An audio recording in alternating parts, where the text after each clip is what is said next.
Chinese negotiators have agreed to extend their stay in Washington, as the US and China push to strike a trade deal.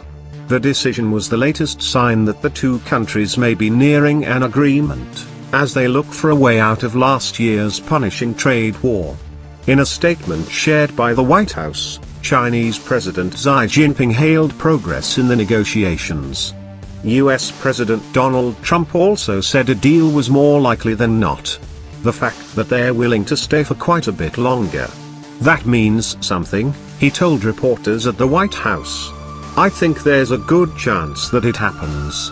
The US and China placed tariffs on billions of dollars worth of the other's goods last year as they faced off on trade. The US had initially threatened to increase tariffs on $200 billion worth of goods from 10% to 25% if the two sides could not agree a deal by 1 March. But Mr. Trump has appeared more flexible recently, as negotiators meet in Washington for a fourth round of talks.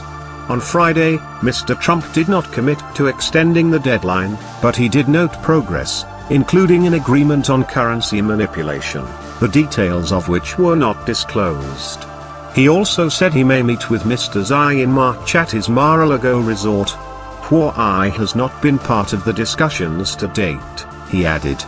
China's Vice Premier Liu He, who has been leading the talks for the Chinese, said his team was ready for a deal.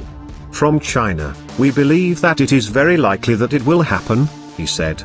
Washington wants Beijing to make changes to its economic policies, which it says unfairly favor domestic companies through subsidies and other support.